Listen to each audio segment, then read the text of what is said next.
This hearing of the Subcommittee on Conservation and Forestry, entitled A 2022 Review of the Farm Bill Stakeholder Perspectives on Title II Conservation Programs, will come to order. Welcome and thank you for joining today's hearing. After brief opening remarks, members will receive testimony from our witnesses today, and then the hearing will be open for questions. In consultation with the ranking member and pursuant to Rule 11E, I want to make members of the subcommittee aware that other members of the full committee may join us today. Good morning, and thank you so much for being at this hearing. I'm excited for today's hearing, emphasizing stakeholder perspectives on Farm Bill conservation programs. American farmers and producers have a long history of being among the best stewards of our land and promoting conservation practices as a way of protecting our environment for generations to come. Ensuring that they have the tools they need to best take care of the land for today and for future generations is critical to the policy decisions that we make in this committee. And I hope that we can use today's conversation as an opportunity to listen and learn from our producers and growers about what they need as we head into drafting the 2023 Farm Bill. As part of today's hearing, we will hear how our conservation programs are currently working for producers, how investments in conservation programs are addressing our resource needs, and how these programs can be utilized to help address the climate crisis. I am pleased that we are hearing from producers, conservation professionals, and advocates who understand today's evolving challenges, from water scarcity to increased input costs in raising everything from cattle to wheat. I appreciate that today's witnesses have taken the time away from their important work to discuss the current state of Farm Bill conservation programs so that we can make informed policy decisions that will make the programs easier for producers to use to address their resource concerns while also providing environmental, social, climate, and overall economic benefits. I'm eager to hear from our witnesses. I'd now like to welcome the distinguished ranking member, the gentleman from California, Mr. LaMalfa, for any opening remarks he would like to give. Thank you, Madam Chair. Appreciate it. I'm glad we got a chance one more time to discuss the 2018 Farm Bill conservation title. The Title II programs are voluntary and incentive-based, providing direct benefits to producers, their operations, and the land itself. The delivery of the Farm Bill's conservation programs is a proven model that we know works and will continue to be important for the long-term success of our farmers, ranchers, growers, and the rural areas nationwide. Since the 1985 Farm Bill, conservation programs have continued to evolve to better support American agriculture with some of the most significant reforms in just the past two reauthorizations. This includes program consolidation and streamlining, which have improved the delivery of conservation programs by making them simpler and easier for the producers to navigate. The committee has worked hard to keep these programs producer first while projecting mandatory funding for essential programs. As this committee begins crafting the next conservation title, I'm hopeful we can build on these reforms and maintain the emphasis and support for working lands, programs, and farm infrastructure.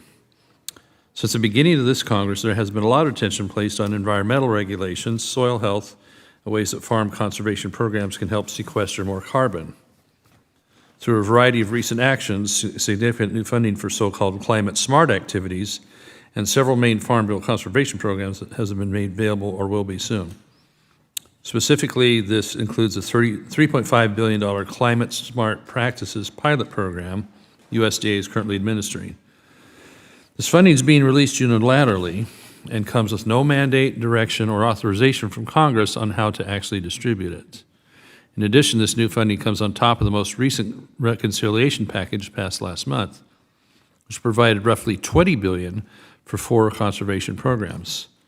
So since it's not clear how this new funding will be obligated or specifically utilized by the department, this committee must conduct oversight as USDA administers an enormous amount of taxpayer dollars, especially with a new farm bill on the horizon.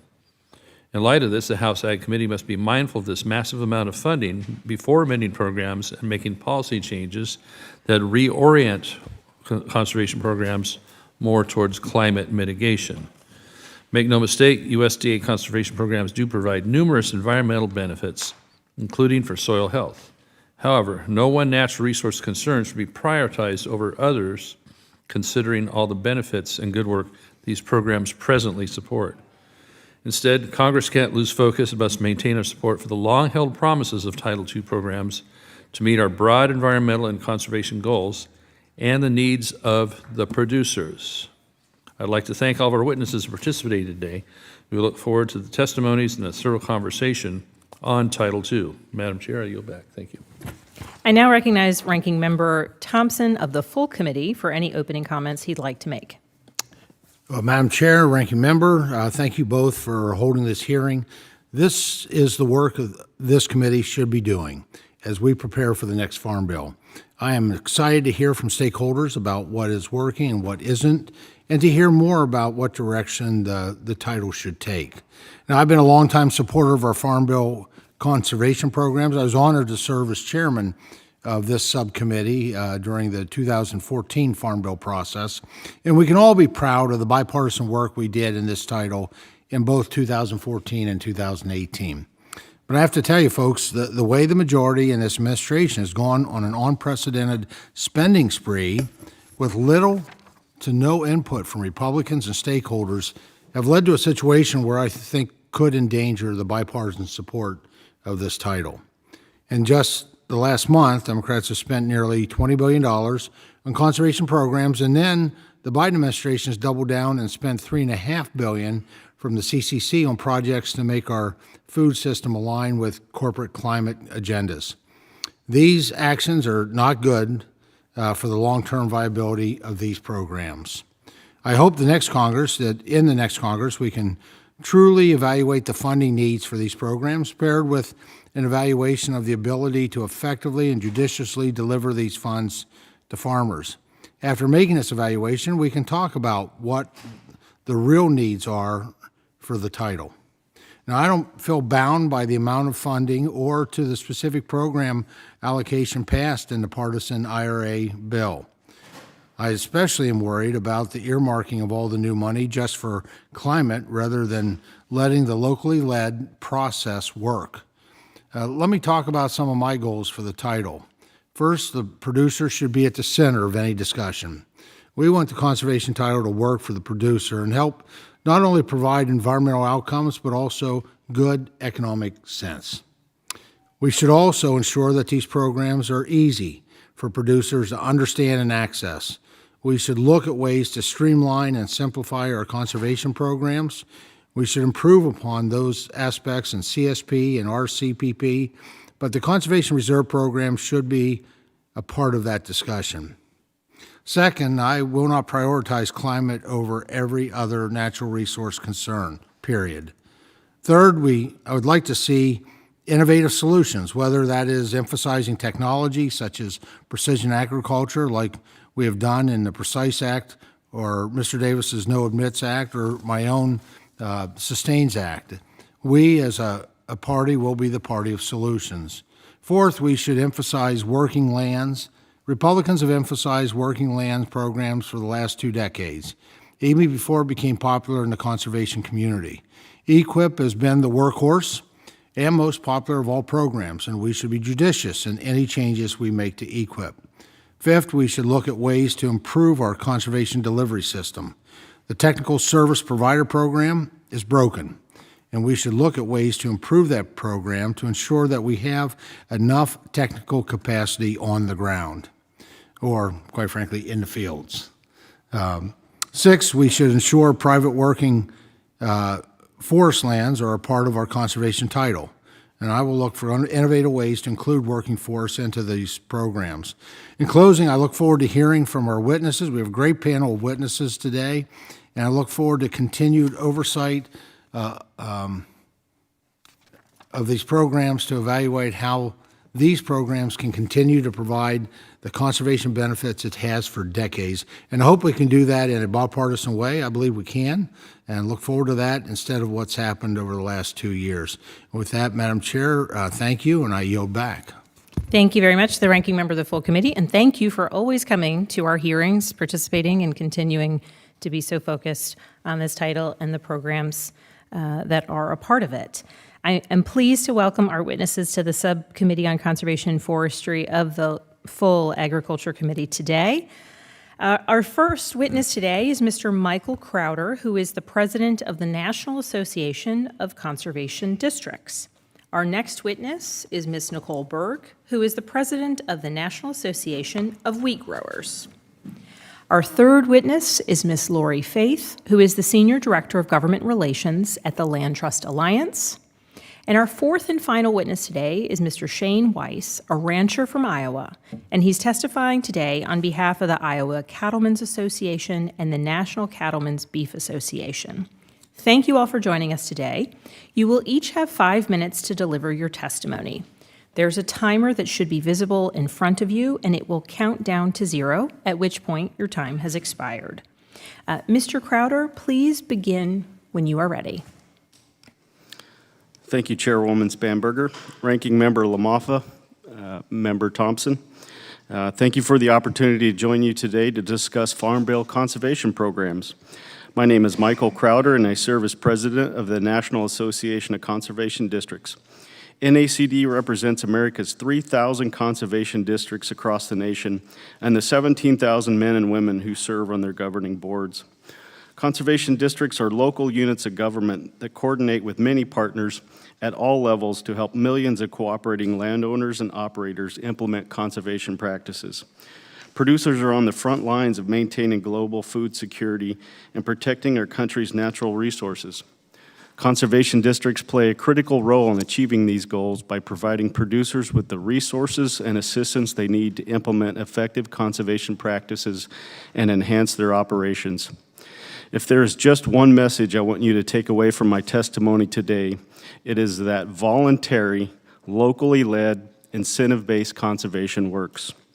USDA conservation programs have helped producers and private landowners across the country reduce soil erosion, enhance water quality, air quality, reduce carbon emissions, and so much more on millions of acres. These benefits extend well beyond the farm and have improved environmental health of entire communities and regions. Earlier this year, NACD established a Farm Bill task force, for which I chair, to assess conservation programs and to help Congress with development of the upcoming Farm Bill. Like NACD, our task force represents a wide range of agricultural operations, social demographics, and regions from across our country. The task force has held nearly a dozen meetings during which members have shared their perspectives on administration of conservation programs and suggestions to improve them. The task force has also developed NACD's Farm Bill principles to guide the development of our policy recommendations and have submitted these 11 principles as part of my testimony today. Throughout our meetings, members frequently express the need to support locally determined priorities. Our country's vast private lands differ greatly in respect to natural resources, production systems, and environmental conditions.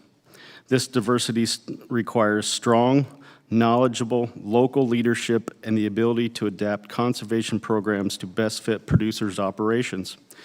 We believe providing maximum flexibility to enable locally led approach and limiting nationwide carve-outs will best facilitate the success of conservation programs in all parts of the country.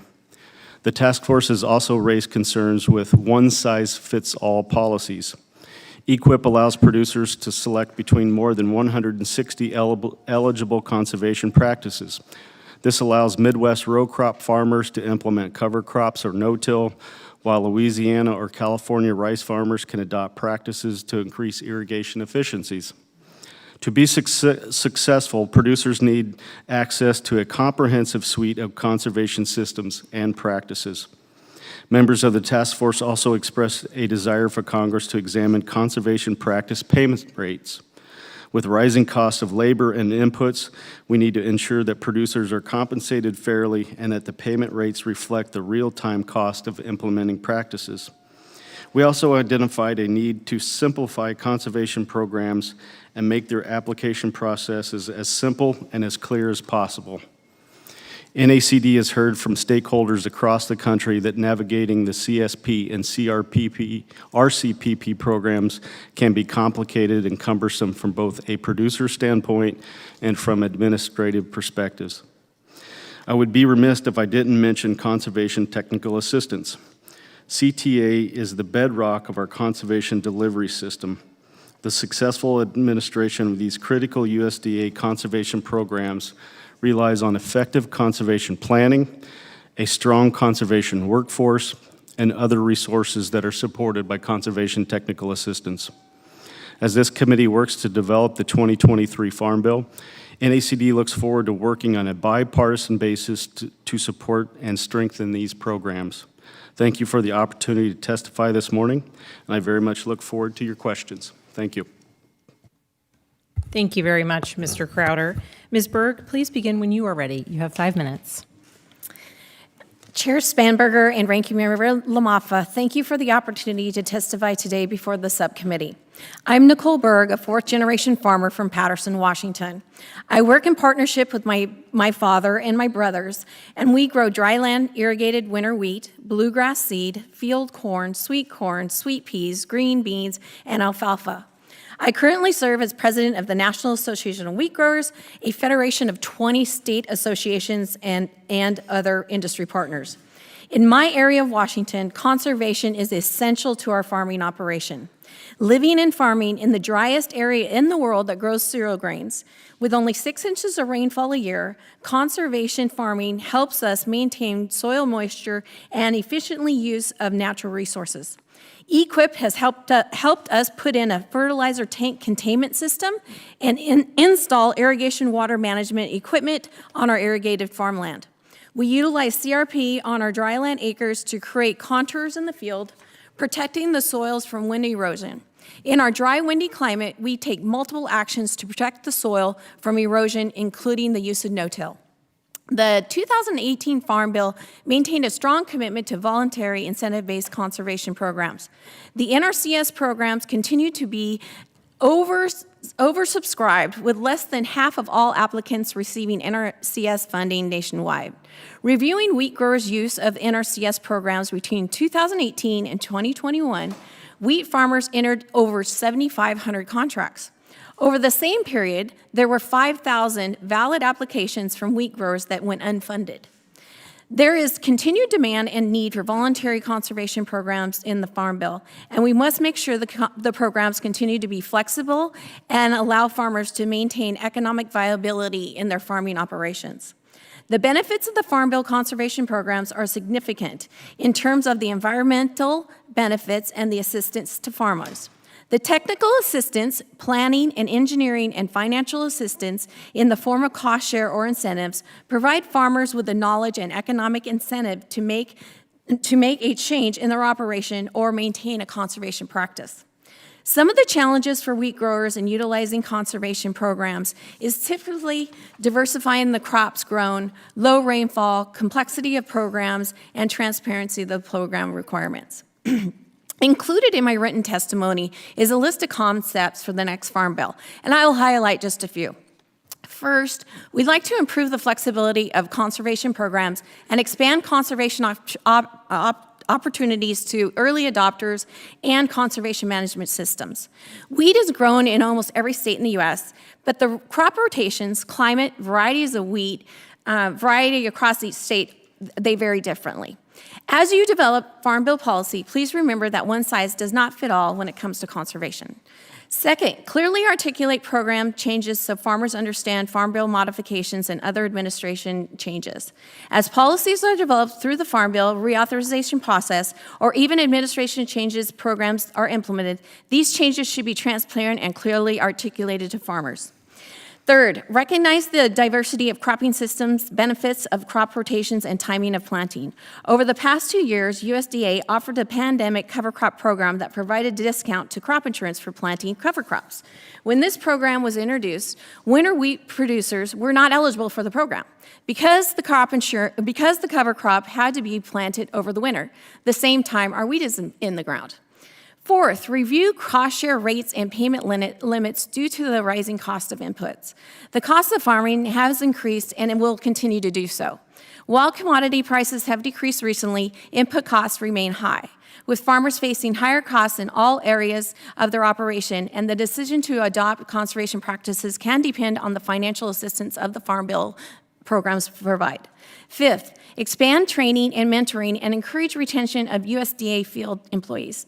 The last few years have been difficult with the changes to the programs in the 2018, some of which were substantial, maintaining through the COVID-19 and training new staff and the challenge of leadership in FSA offices. In conclusion, wheat growers support continued access to voluntary incentive-based conservation programs in the Farm Bill. Wheat growers, the environment, and society have benefited from these programs through improved water quality and quantity, air quality, soil health, and habitat. These would not be possible without the financial and technical assistance that the Farm Bill conservation programs provide. Thank you again for the opportunity to testify. That was perfect timing, Ms. Berg. I have good staff.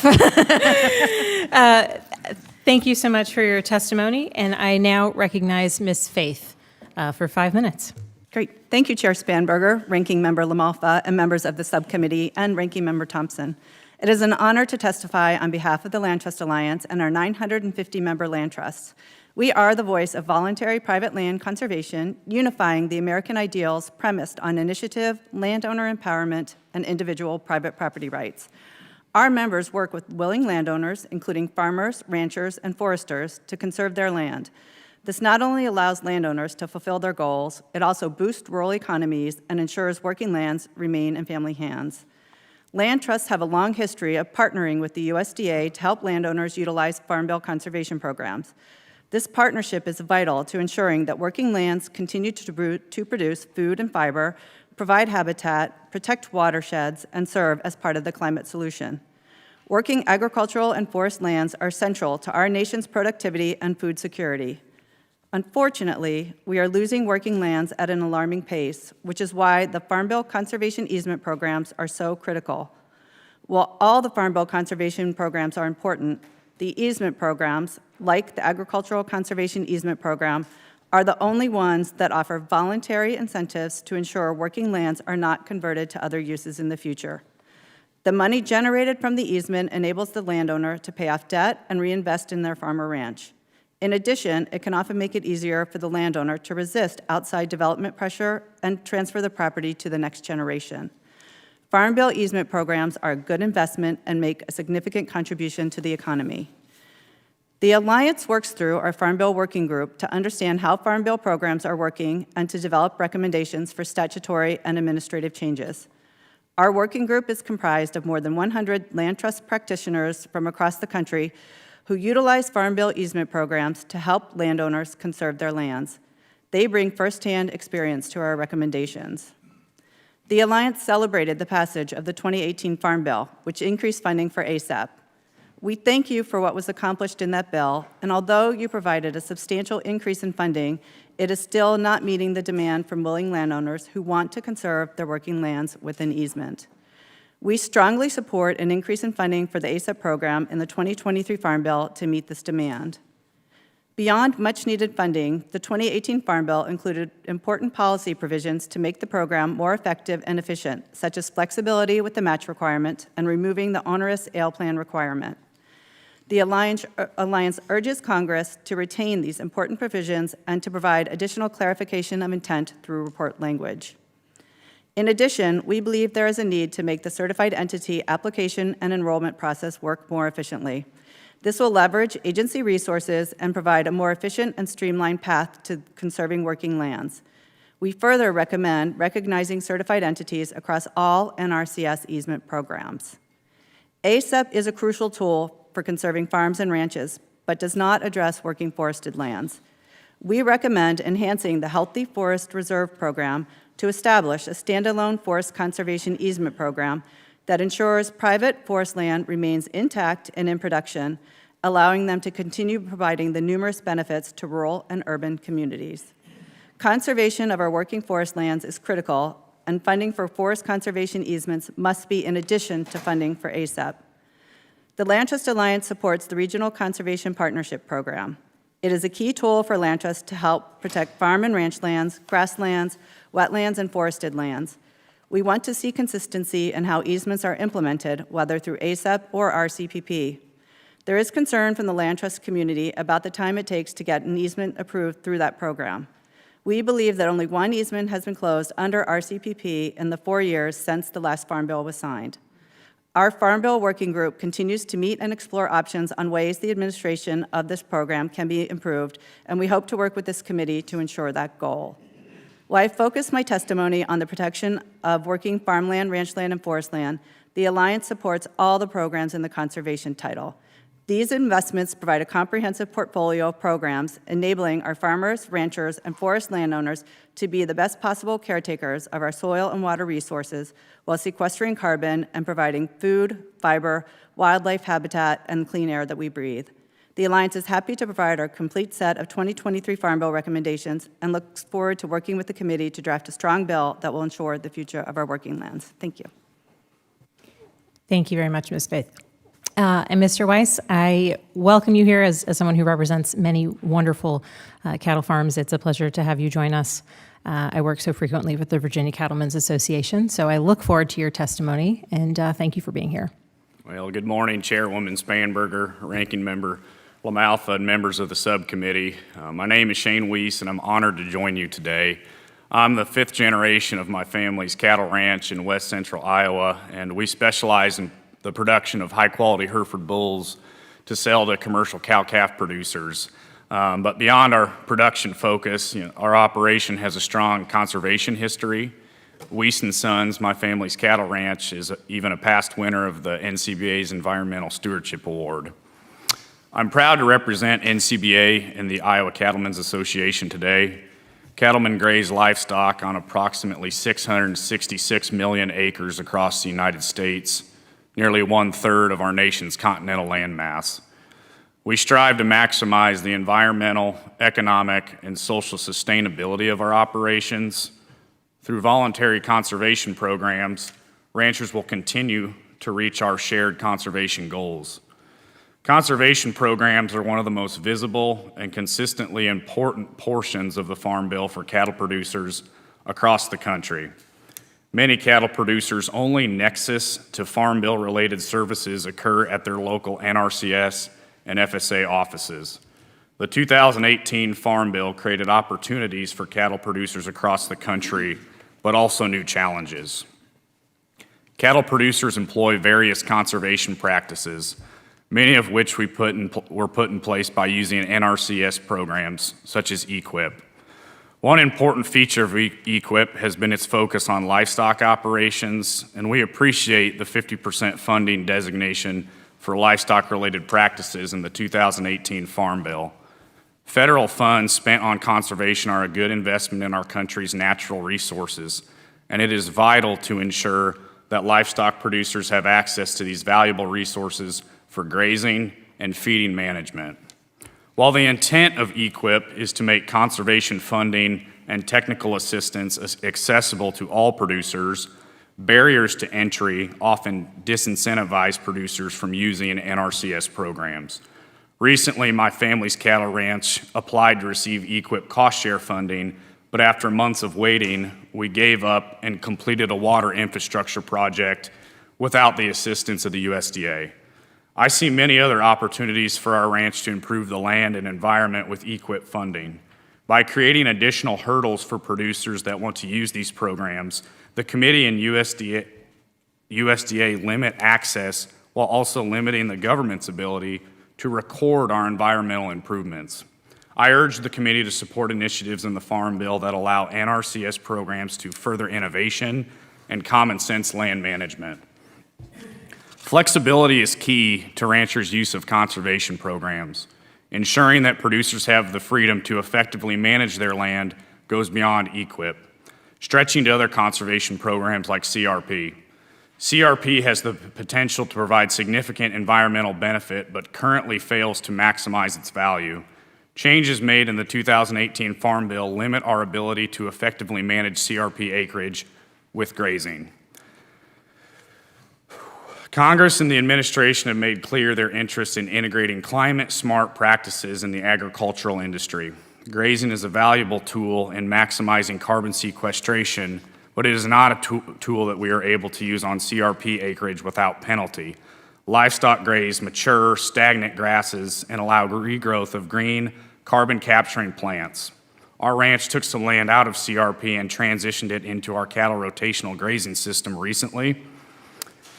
We have seen improvements on all pastures due to more grazing options. Grazing access to CRP acreage will promote more opportunity for beginning ranchers to graze responsibly and provide existing pastures more rest and recovery during drought years. Furthermore, grazing should be included as a CRP mid-contract management tool. Cattle and other forms of livestock can and should be the sustainable solution to managing CRP acreage. USDA's voluntary conservation programs have been a great asset to cattle producers, and it is important that these programs are implemented in a practical, producer-friendly, and voluntary manner for years to come. Ranchers across the country maintain open spaces, healthy rangelands, provide wildlife habitat, and we feed the world. I appreciate the opportunity to visit with you today. Thank you for your time, and I would welcome any questions you have. Thank you very much for your testimony, Mr. Weiss. At this time, members will be recognized for questions in order of seniority, alternating between majority and minority members. You will be recognized for 5 minutes each in order to allow for us to get to as many questions as possible. Please keep your microphones muted until you are recognized in order to minimize background noise.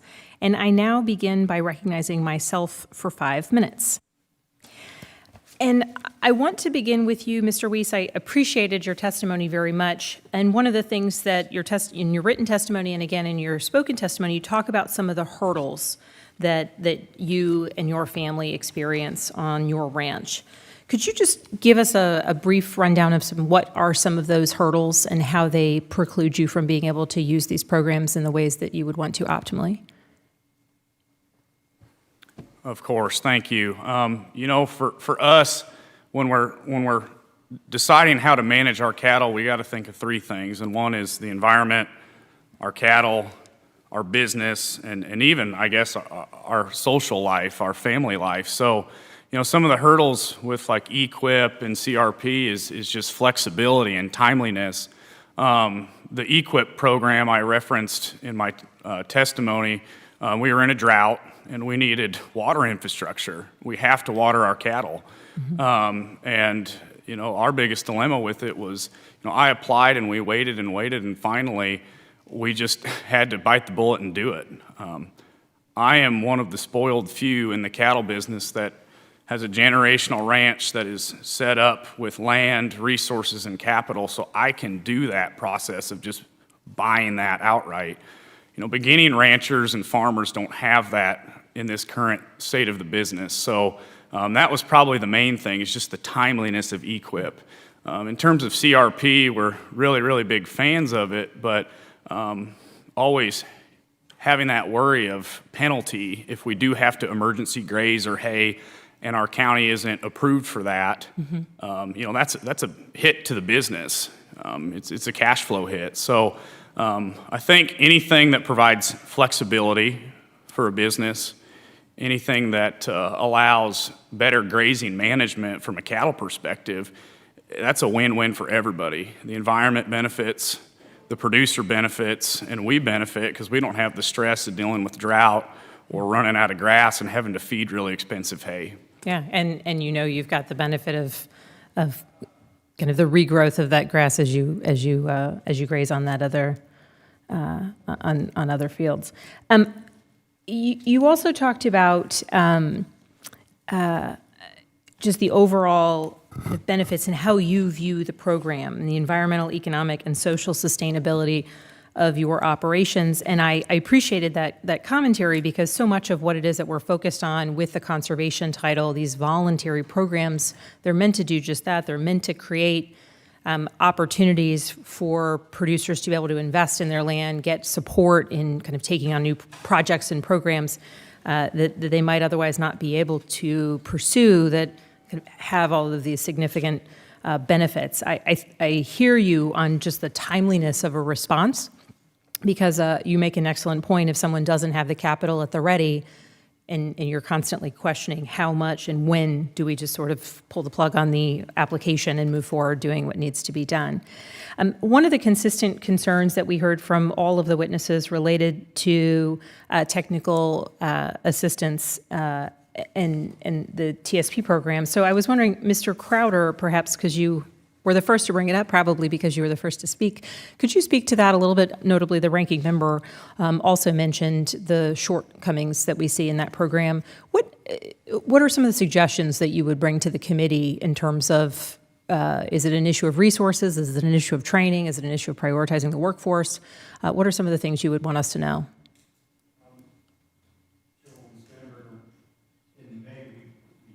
Sir, I think you need to turn your mic on. I'm sorry. In May, we had a conservation careers.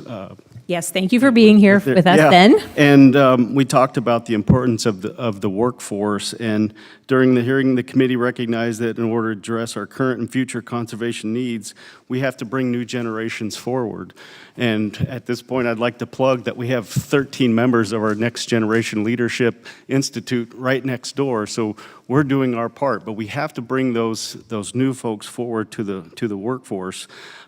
We've worked with Chief Cosby and others at the NRCS on conservation technical assistance grants to make sure we put boots on the ground, and we're doing a lot of work on the field to make sure that we have people in line to fill those positions at districts and at the NRCS.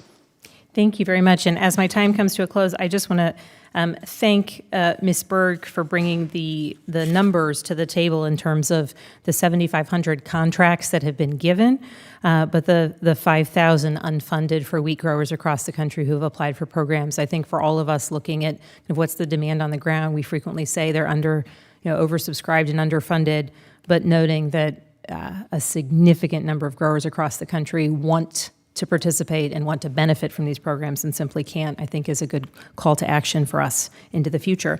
Thank you. My time has expired, and I now recognize Ranking Member LaMalfa for 5 minutes. Thank you again, Madam Chair.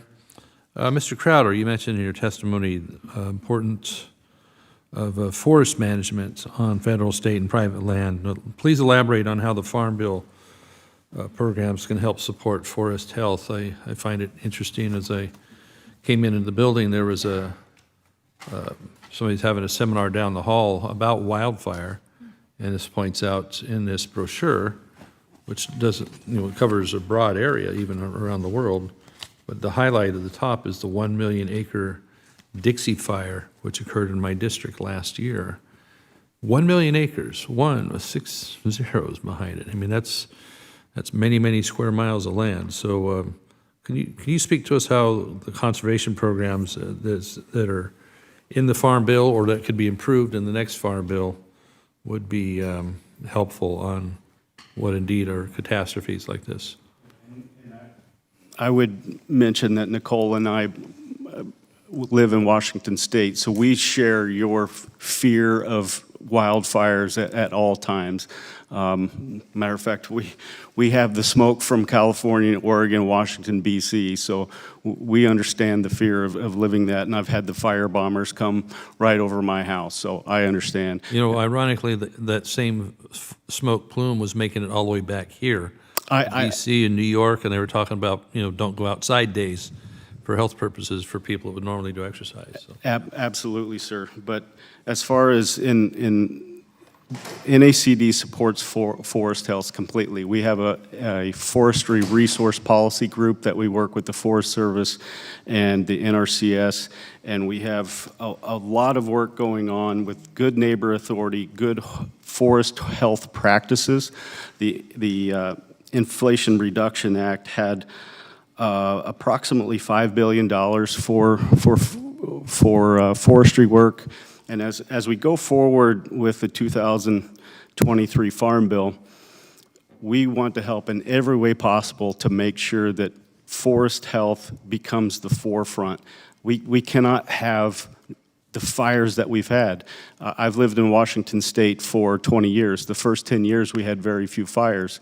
In the last few years, they're bigger, earlier, it's terrifying. So anything that we can do to help with forest management practices, help with at the local district level.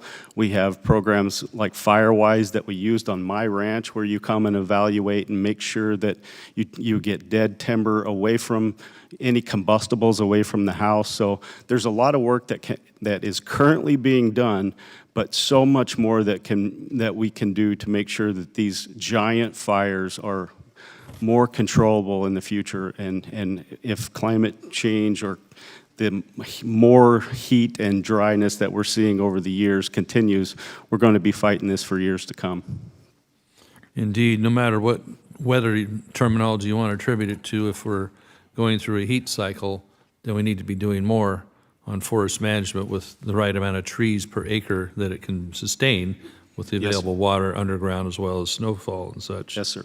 So let me shift to Mr. Weiss, correct? In speaking of this topic here, I think I sense some frustration with the limitation of livestock producers' ability to manage grazing on their acreage, or even coming back to the forestry side of it and other federal lands, getting the permits. I don't know how much that affects you in Iowa, but federal land permits for grazing have really, really tightened up, and we've seen this happen at the same time as fire acres have increased. You know, Mr. Crowder's kind of mentioning that too, is that we're seeing the number, you know, a big fire used to be 4 digits or even 5 digits. Now 6 digits is becoming routine. Touch on the grazing frustrations you might would acknowledge for us on getting those grazing lands. I actually, as he was speaking of, managing timber and things along those lines, I immediately went to cows. We can use cattle and livestock as tools.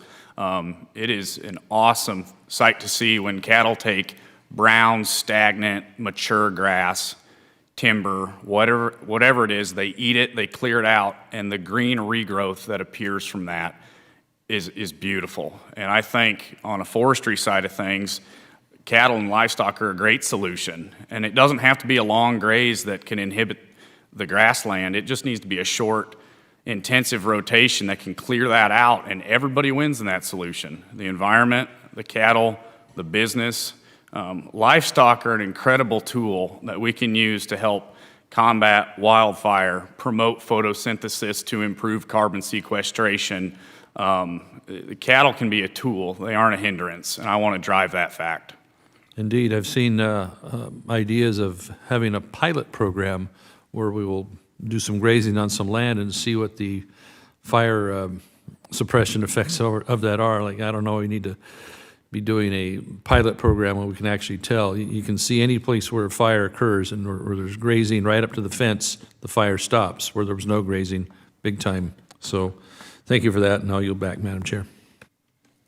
Thank you very much. And those questions were very interesting, as were the answers. The chair now recognizes Ms. Pingree for 5 minutes.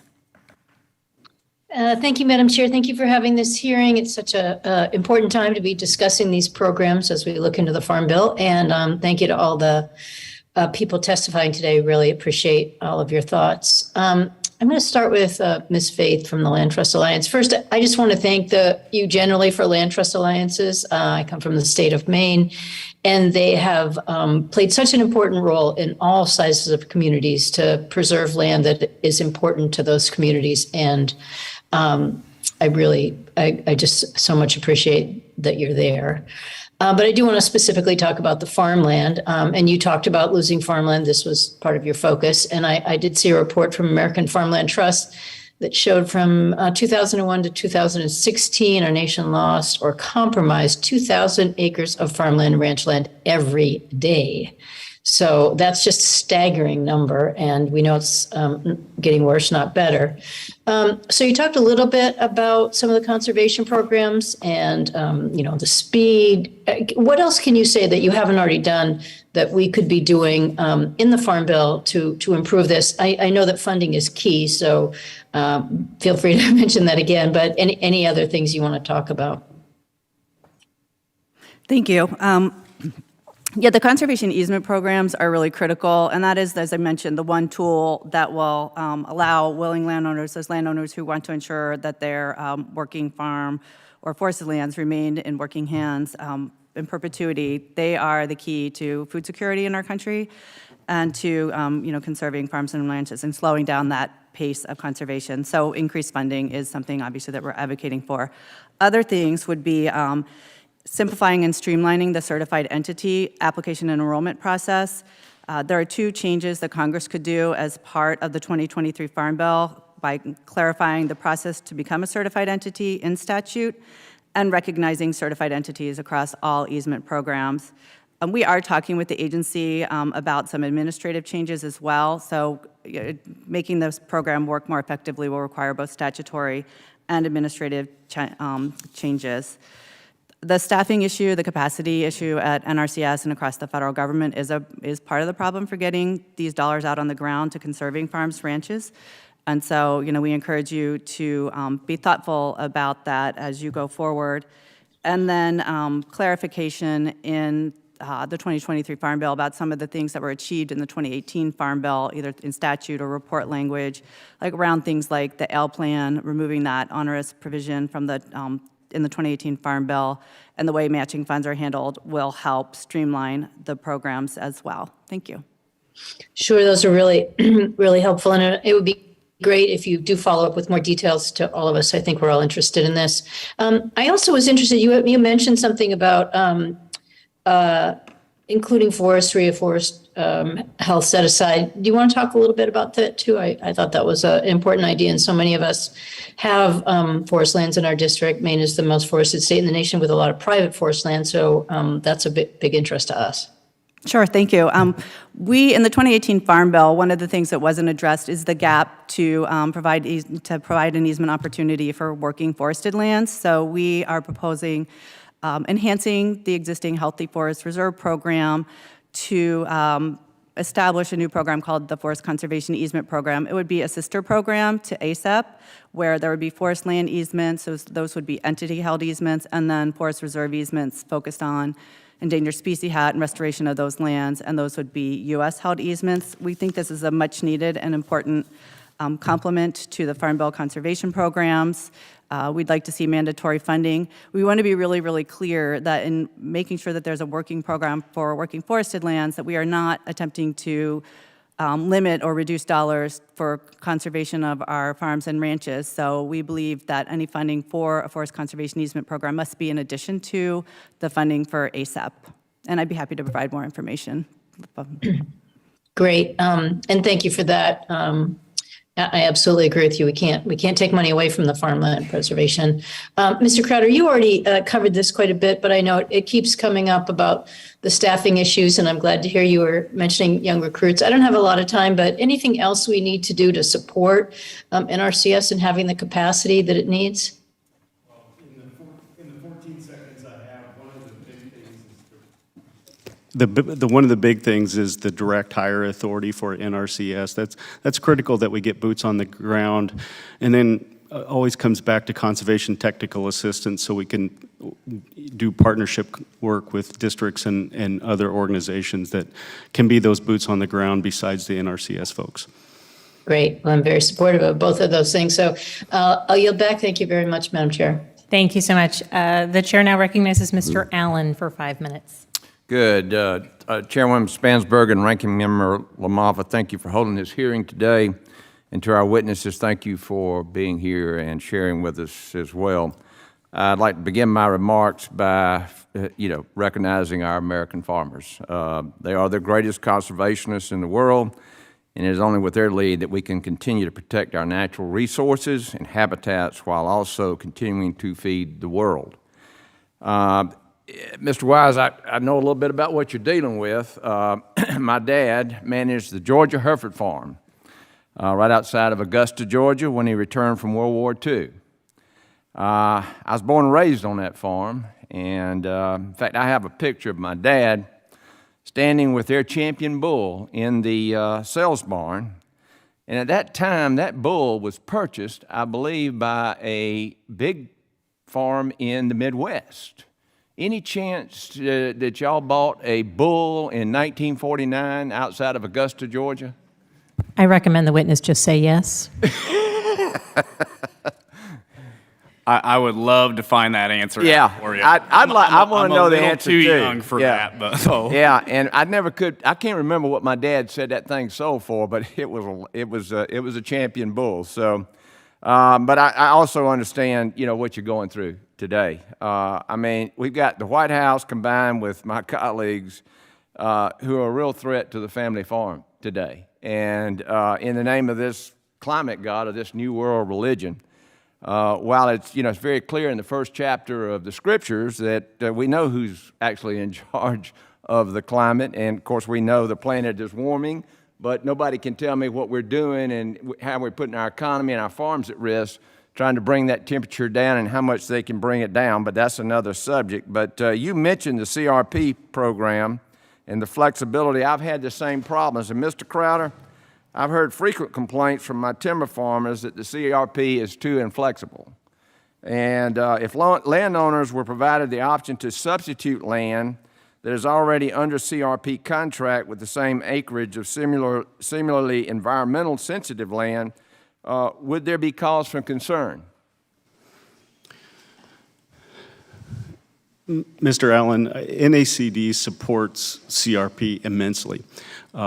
But I would say that we support that the most environmentally sensitive ground is prioritized. So prime farm ground would be of less priority in CRP. In Washington, we have some issues where CRP is overprescribed in some counties due to sage grouse initiatives. And that's one thing that it's more of a localized issue. But CRP is a great tool for farmers. It is, but we've got to make it more flexible for them because things change. And you put these things in a program for long term. And but I've had problem after problem. People wanting to, for example, use the pine straw. People wanting to do other things like they have property that they need to flip, and they were willing in this case to even give more property to CRP, but the government turned them down. And so we've got to figure out in this next farm bill how to make that more flexible. Ms. Berg, if equip funds were allowed to be used to help pay for precision ag technology, would this help farmers address natural resource concerns and deliver environmental benefits according to the purpose of the program?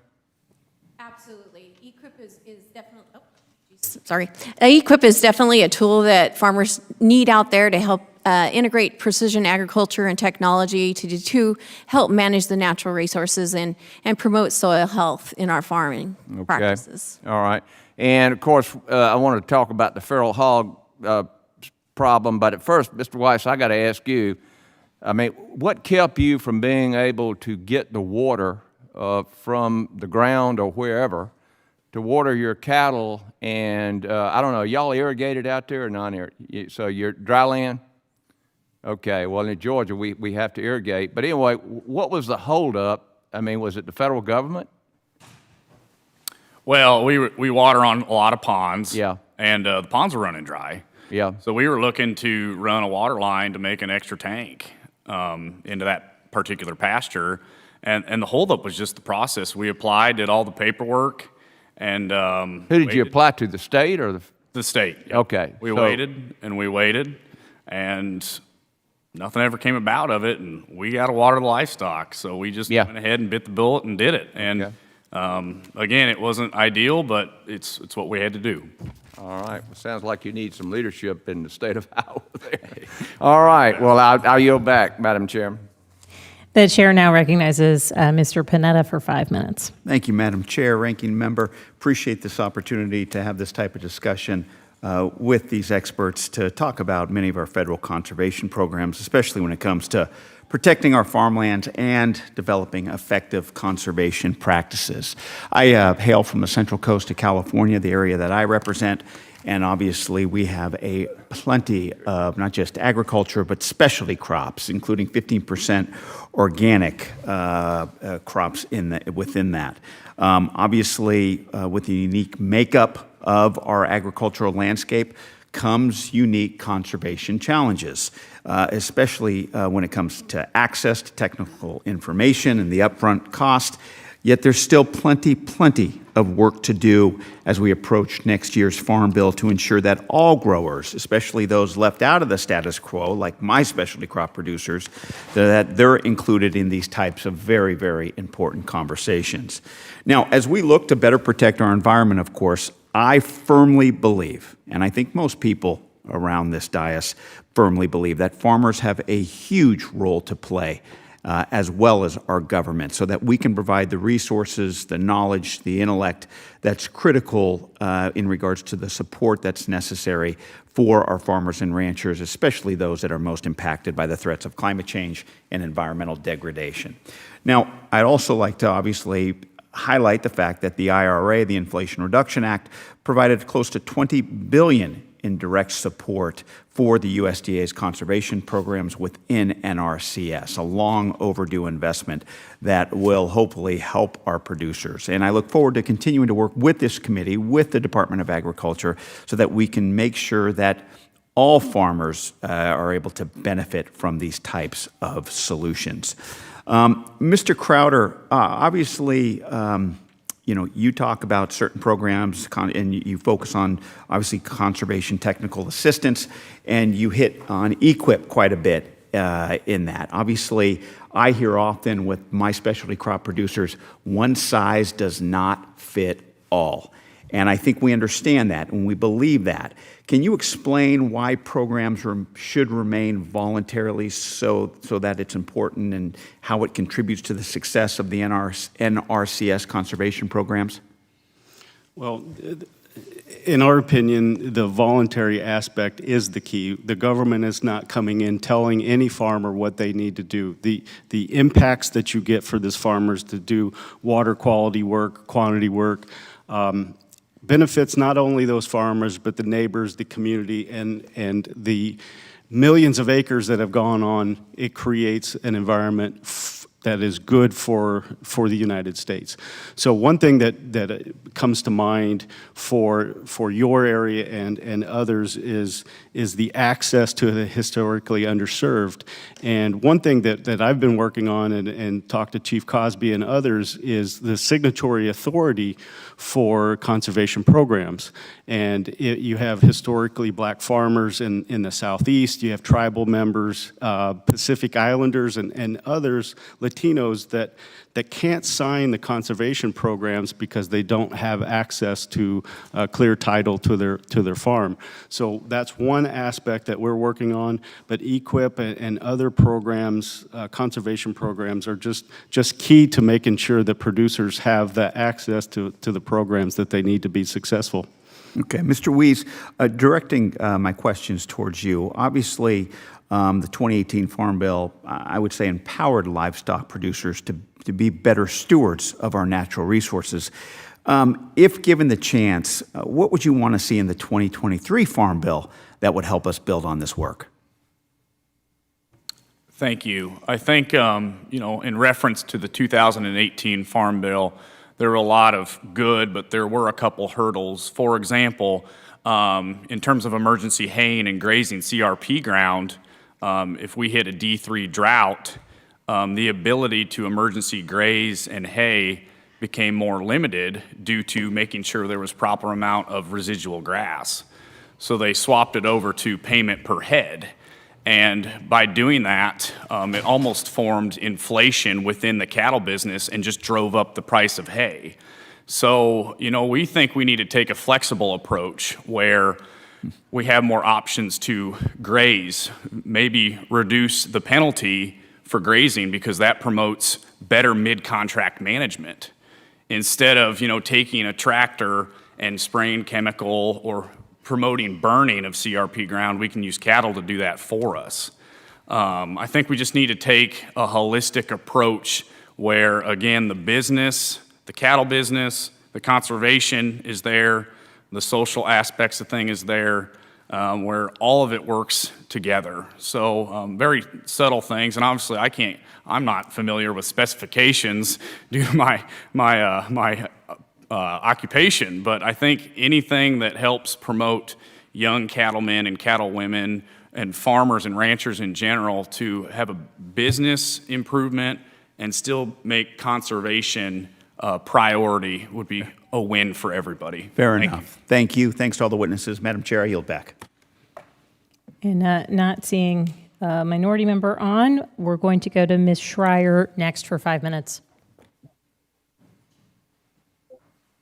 Thank you, Madam Chair, and welcome to all of our witnesses. I'm particularly delighted to have two witnesses, Ms. Berg and Mr. Crowder, from my home state of Washington. It's wonderful to see you today, and you have both been excellent consultants and advisors for me and my staff.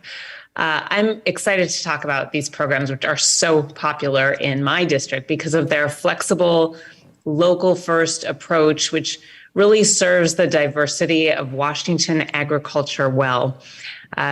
Look, I don't think we need to reinvent the wheel here. What we need are common sense adjustments to ensure that these programs are serving our producers and their land well. And as funding for these programs increases, I think we need to find ways to decrease the burden on our farmers and growers and also on conservation districts. I've heard from producers that the application process for these programs is complicated and applying can feel like a full-time job in itself.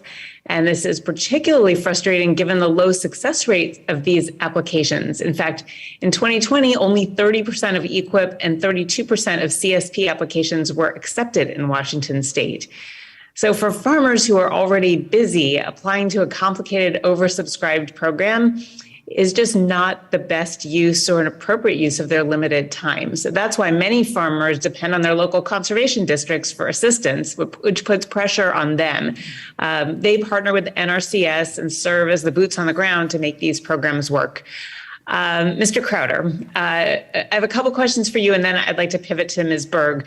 First, what can Congress do to support conservation districts who are not only implementing projects, but also assisting farmers with applications and doing outreach to their communities about what services they provide? Good to see you again, Congresswoman Schreier. NACD has a fantastic working relationship with USDA and NRCS, but one thing that I've talked about already, but I can't talk about enough, is the Conservation Technical Assistance and the Conservation Technical Assistance grants that we implement through the NRCS funding throughout districts, and that's gone to 50 states and 3 U.S. territories. And in the last 4 years, we've distributed about $50 million to districts directly towards staffing to help NRCS put boots on the ground to make sure those conservation plans are written for those conservation programs. So that's one thing that I would say that that we do a very good job of working with the NRCS on. Thank you, and thank you for pointing out the need for staffing. And now, specifically about the application process, is there anything that we can do as we head toward the next year's Farm Bill for USDA and Congress to do to just simplify the application process to make it easier on farmers? Yeah, as far as NACD's Farm Bill principles, one of our principles is clarifying and simplifying the application process. So we're happy to work with this committee, the full Ag Committee, and NRCS to make sure the applications for those programs are streamlined. You have so much money that are coming forward through Farm Bill, IRA, and infrastructure that it just simply has to be an easier process for farmers to make sure that their applications are processed going forward. And we're happy to work with this committee and others to do that at NACD. Thank you. Last, I just want to highlight some challenges experienced by those using the CRP, which enrolls over 1.4 million acres in Washington state, which supports wildlife. You talked about the sage grouse and reduces soil erosion. Ms. Berg, you mentioned in your testimony that recent changes to the program, like reducing cost sharing and how rental rates are calculated, compounded by staffing shortages, made the most recent sign-up period even more complicated than normal. Can you also mentioned the need for additional training. What else can be done, and how would you do this kind of training? What can we do in Congress to change these programs and make them better? I think, thank you for the question, Congresswoman. And I do think that there can be some changes set forth in the CRP program. One thing happened a couple years ago. There was over 200 different changes to the program. And ever since then, we've had a problem in our state, like interpreting the rules of the program. What are your expectations, laying out the expectations. And then also, I talk about staffing and trying to get the staff out to the farms or onto the CRP land and help us understand certified stands. How can we make the CRP a well-rounded part of our business plan? I know I don't have much time, so I'll make it short. Thank you. I yield back. The chair now recognizes Mr. Johnson for 5 minutes. Thank you, Madam Chair. I'll start with Mr. Crowder, and I think we've seen just incredible improvements. Cover crop usage by American producers up 50% in recent decades. We've seen conservation tillage up 30% in recent decades. I've certainly seen a number of those evolutions on the ground in South Dakota.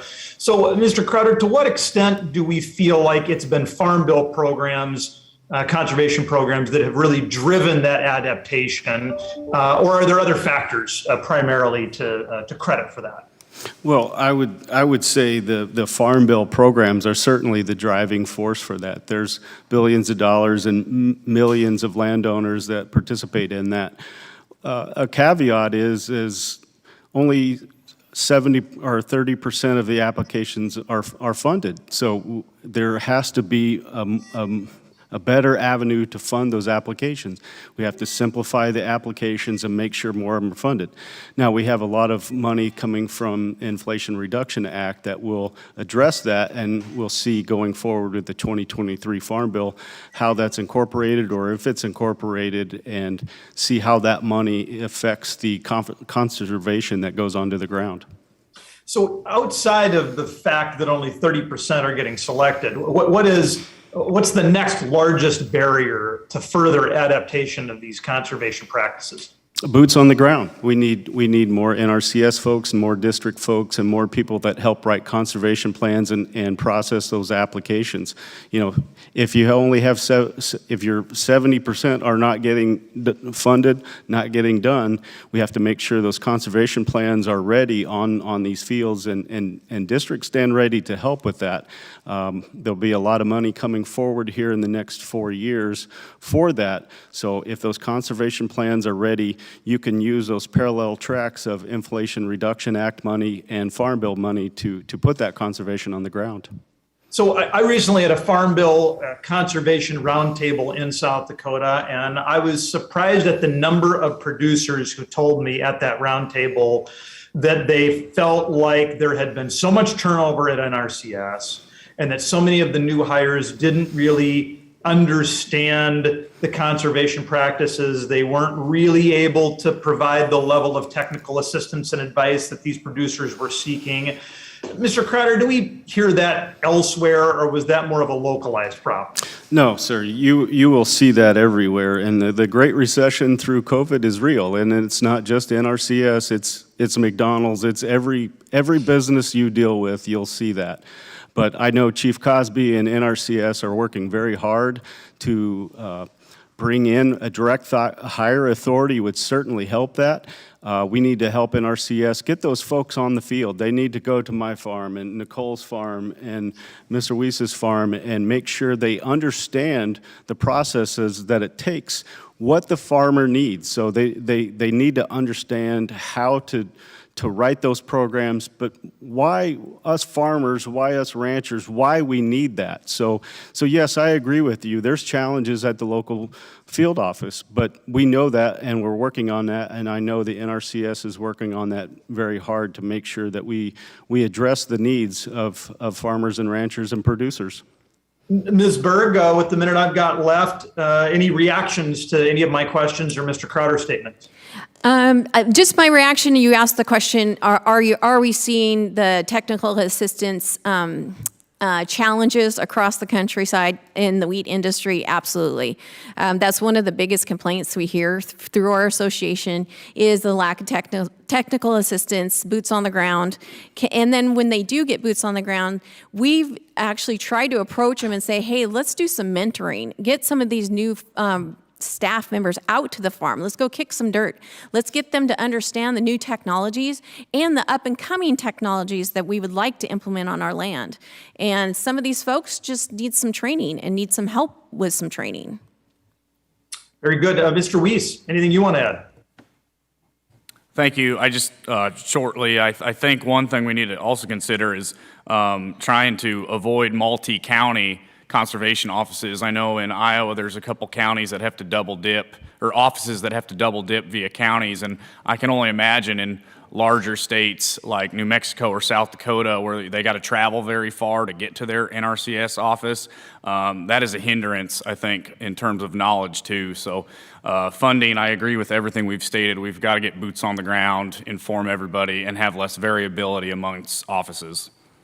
Thank you very much. Madam Chair, I yield back. The chair now recognizes Mr. O'Halloran for 5 minutes. Thank you, Madam Chair, Ranking Member, for holding this meeting today. I appreciate the opportunity to speak more from our hear more from our stakeholders and their experience with Title II conservation programs. Conservation of our nation's natural resources continues to be a top priority of mine in the upcoming Farm Bill. And it should be no surprise to anybody that we're having a problem with getting personnel out into the field. We've gone through cuts after cuts after cuts over multiple years and seeing that number decrease at the expense of conservation, of the rancher, the farmer, and others who need these programs with enough personnel to make them effective. With the current conditions in the Colorado River Basin, Arizona continues to experience the worst drought in the past 1,200 years, detrimental to our agriculture industry. And I fully expect that conditions may worsen considerably before they get better, which is why these conservation programs are even more important to farmers and ranchers in my district. We must provide farmers and ranchers the tools they need to continue to do good work and be good stewards of the land. Mr. Crowder, farmers in my district tell me that making big changes to they are making big changes to farms that increase resilience to extreme weather like drought takes a lot of time, often multiple seasons. Do you see what do you see as the best tools in the toolbox of the NRCS programs for addressing the length of time it takes to implement these changes? Well, if I understand your question correctly, is that so? Can I have you clarify your question as far as the length of time? Is that how long it takes to get from application to on the ground conservation work? Exactly. Thank you. Yeah. Simply, that's more people on the ground. That's more people writing applications. And I don't want to sound like a broken record today, but direct hire authority for more employees at the NRCS and conservation technical assistance dollars for NACD and other applicants. It is a process, and the government has an oversight to make sure that those funds are approved appropriately and that they're put on the ground appropriately. But we've been doing this a long time. NRCS has been doing this a long time. They know what needs to be done as far as the practices on the ground. There's 167 practices, and we have priorities on that. And local working groups are great about prioritizing the highest needs in each area. So simply more people will help get conservation on the ground quicker. Thank you. As a follow-up, Mr. Crowder, from your experience, what program would you say is best positioned to help farmers in regions experiencing drought? And are there any adjustments that we could include in the next Farm Bill to improve upon this program and any other programs that you see need vast improvement? Yes, sir. NACD, we support all of the conservation programs, but EQIP is the workhorse of the traditional conservation programs. CSP rewards early adopters, and you can take it to the next level. But EQIP is a program that can help with irrigation efficiencies and on and on. So that would be the workhorse of the conservation programs. Thank you very much. I'm going to end my remarks by just saying that I don't think any of us on this committee are surprised by the fact that we need more personnel in the field, more people working faster to be able to get to the point where we're able to address the large amount of need out there in our farms and ranches across our country and conservation across our country. And with that, Madam Chair, I yield. Thank you very much. In coordination with the ranking member, we're going to do a second round of questions. As of right now, it's the ranking member and I who are interested in another round. If any other members want to express interest, please do let us know. But we are going to begin with ranking member LaMalfa. I recognize you for 5 minutes. Thank you again. Ms. Berg, good to catch up with you here in our committee. We obviously see the water issue in the West is very acute. And so we've had water conversation titles in the past in the Farm Bill. What do you see that we need to improve upon in 23 to make, I mean, we need to talk about water infrastructure certainly, but when we're talking on the conservation side, what can we do to make our water go farther so agriculture can continue to thrive and be at the table to receive more water? Thank you for that question. I do have an irrigated farm and do have concerns about water and water levels. One of the things that I think that we could do through these Title II conservation programs through NRCS is do a better job of how do we document water savings. So if we did an irrigation conversion from like real flood irrigation to like a drip irrigation, there's water savings. So how can we move forward and have more of an inventory control through NRCS on how are we saving, what are we saving, and not just necessarily acres treated. And so I think that that could help us have a better picture of were we saving water, how did these conservation programs. Are you diplomatically saying that farmers don't get a lot of credit for when they do something better, like saving water or have more conservation practices that maybe produce less smoke from burning off, stubble and things like that? Or do you think we need a little more credit for that? Is that kind of what you're saying? I absolutely think we need more credit for that. Yeah, I've noticed that myself in farming. Let's talk a little about the, and it was alluded to, I think, by Mr. Allen earlier too, that we're having some problems with not enough of the, some of the staff that deals directly with these programs, understanding the system of farming, whether it's rotational practices, maybe not standard practices as they see it. What do you think we need to improve through the NRCS and others to help them have the flexibility installing the practices on their land that are actually tailored to what they need instead of maybe what the book says? That's a great question because farming, as you know, each year's different, each season's different, and it's not in a book somewhere. And so I think through training and some mentoring programs, and whether it's through an association like ours that can filter down to other state associations and try to get some training and get those staff people out to the farms. I mean, I've always told anybody, if you want to come out to the farm and drive the tractor or combine, I'll let you do it for free. And so get them out there and have them understand the practices and the technologies and where we want to go in technology. Because internships on the farm maybe, huh? Is that what you're saying? Yeah, that's right. Yeah. Okay, so I guess what we're really looking at is that sometimes you're running into inflexibility or lack of knowledge, and so you got a hard and fast rule that doesn't allow the type of things that would be actually beneficial and towards the goals of the conservation, but also help the farmers thrive. And you're finding that you're running into walls sometimes. Yeah, like a good example would be the CRP program. And so you have a 10-year contract for CRP, you've planted your CRP, you got it up, and then let's say you get into a drought situation. And so you're in this drought, your CRP's dying, and you don't really have much, whether it's technical assistance, financial assistance, to help reestablish those plants that you planted.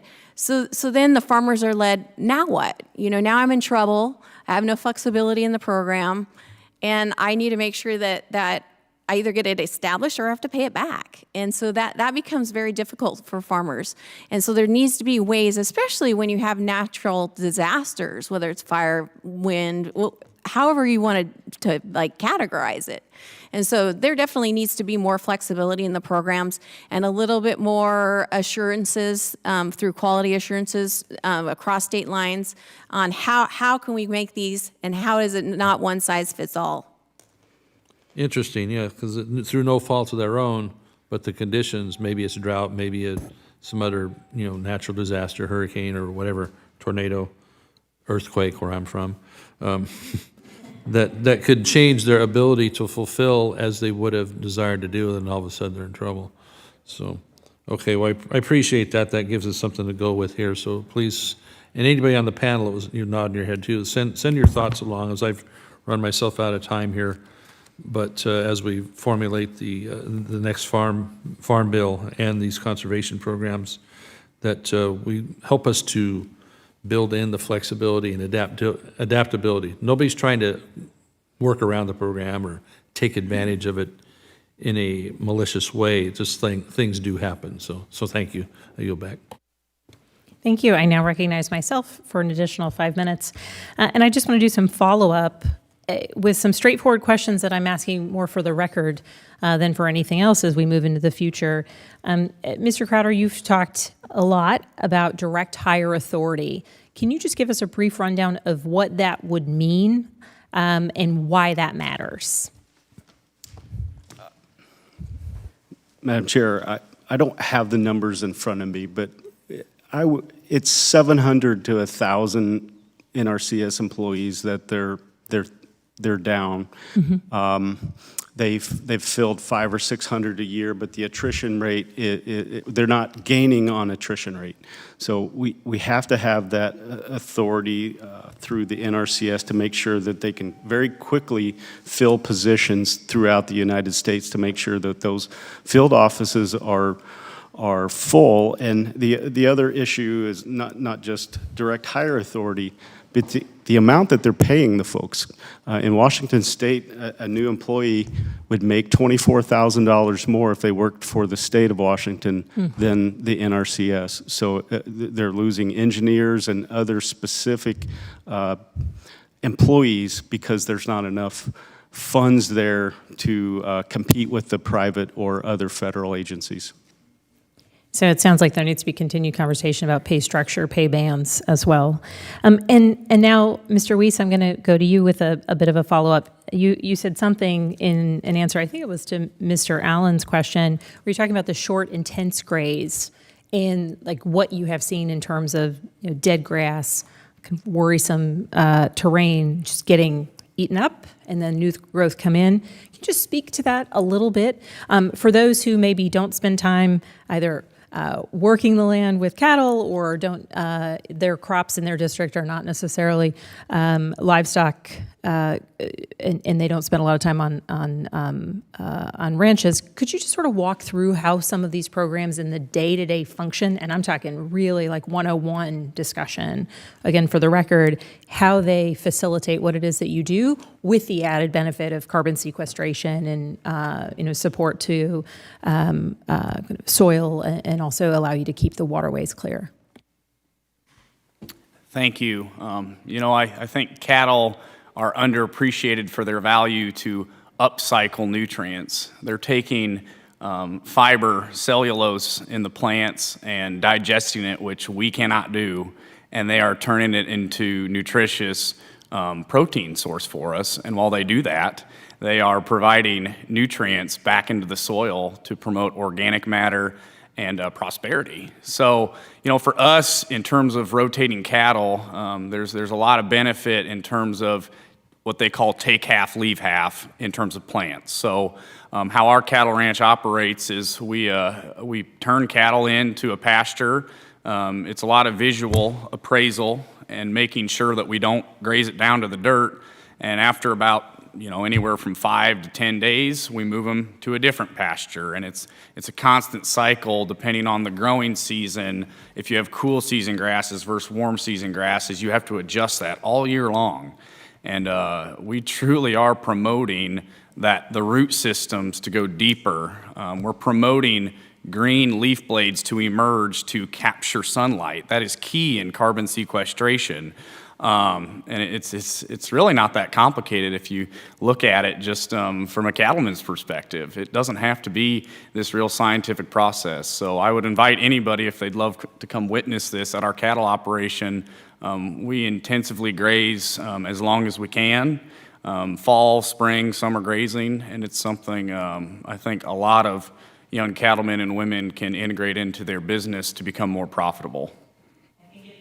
It's quite a sight to really spend time on a cattle operation and to see exactly what you're talking about, and even going back to your opening comments in terms of the balance of environmental benefits and benefits to the operation, social benefits, all the rest, even just the ability to know where your cattle are at any given time and be able to rotate them through smaller pastures. That's the folks on the ground have been just so vital. And I thank all of the cattlemen across Virginia who have spent a lot of time educating me on the benefits that their work has to the local economy, culture, society, and ultimately to our food sources.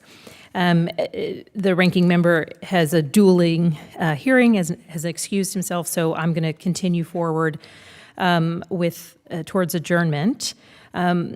And he is foregoing a closing statement, but again, conveys his appreciation, as do I.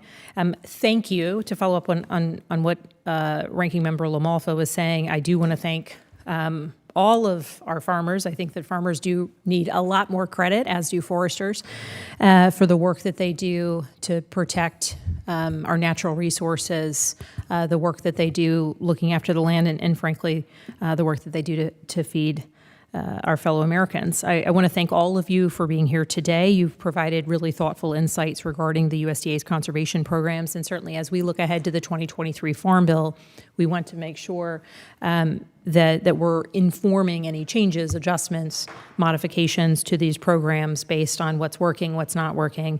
And I think that we have all heard very loud and clear timelines, responsiveness, flexibility, hiring flexibility, recognition that different areas, regions, and in fact, types of crops produced really might dictate the needs for flexibility so that producers on the ground can make the most of these programs.